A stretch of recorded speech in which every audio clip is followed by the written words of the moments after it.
वामन पुराण के अनुसार महादेव और माता पार्वती घूमते हुए काशी पहुंच गए। वहां पर महादेव अपना मुंह पूर्व दिशा की ओर करके बैठे थे। उसी समय माता पार्वती ने पीछे से आकर अपने हाथों से महादेव की आंखों को बंद कर दिया। ऐसा करने पर उस पल के लिए पूरे संसार में अंधेरा छा गया। दुनिया को बचाने के लिए महादेव ने अपनी तीसरी आंख खोल दी, जिससे संसार में पुनः रोशनी हो गई। लेकिन उसकी गर्मी इतनी तेज थी कि पार्वती मां को पसीना आ गया। उन पसीने की बूंदों से एक बालक प्रकट हुआ। उस बालक का मुंह बहुत बड़ा था और भयंकर था। उस बालक को देखकर माता पार्वती ने महादेव से उसकी उत्पत्ति के बारे में पूछा। महादेव ने पसीने से उत्पन्न होने के कारण उसे अपना पुत्र बताया।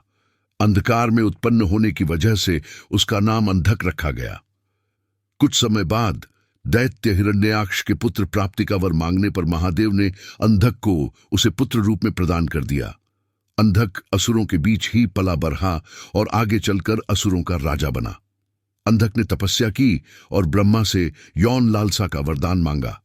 ब्रह्मा ने उसे वरदान दिया कि वो अपनी मां को छोड़कर किसी भी स्त्री के साथ संबंध बना सकता है।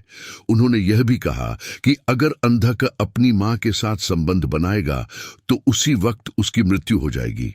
अंधक इस वरदान से बहुत खुश हो गया। अंधक ने सोचा था कि ऐसा कभी नहीं होगा क्योंकि उसकी कोई मां ही नहीं है। वरदान मिलने के बाद अंधक देवताओं को परास्त करके तीनों लोकों का राजा बन गया। फिर उसे लगा कि अब उसके पास सब कुछ है, इसलिए उसे शादी कर लेनी चाहिए। उसने तय किया कि वो तीनों लोकों की सबसे सुंदर स्त्री से शादी करेगा। जब उसने पता किया तो उसे पता चला कि तीनों लोकों में पर्वतों की राजकुमारी पार्वती से सुंदर कोई नहीं है, जिसने अपने पिता का वैभव त्याग कर शिव से शादी कर ली है। अपनी शक्ति और विकराल स्वरूप के कारण अंधकासुर इतना अंधा हो चुका था कि उसे अपने समक्ष कोई दिखाई ही नहीं देता था। इसी अहम की अंधता के कारण अंधकासुर माता पार्वती पर मोहित हो गया और माता पार्वती को प्राप्त करने का प्रयत्न करने लगा।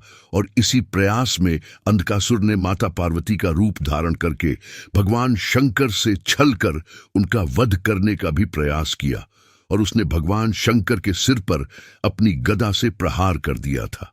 शिव का रूप धारण करके अंधकासुर ने माता पार्वती का हरण कर दिया।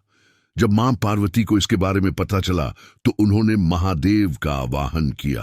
पार्वती मां के आवाहन करने पर महादेव वहां उपस्थित हुए और महादेव ने अंधक को बताया कि तुम पार्वती के ही पुत्र हो। अंधकासुर के न मानने पर माता पार्वती को छुड़ाने और धर्म की रक्षा करने के लिए महादेव को अंधकासुर के साथ युद्ध करना पड़ रहा। न चाहकर भी भगवान शंकर को अपने ही अंश अंधकासुर से युद्ध कर अंधकासुर को परास्त कर उसका वध कर अपने त्रिशूल पर लटका दिया।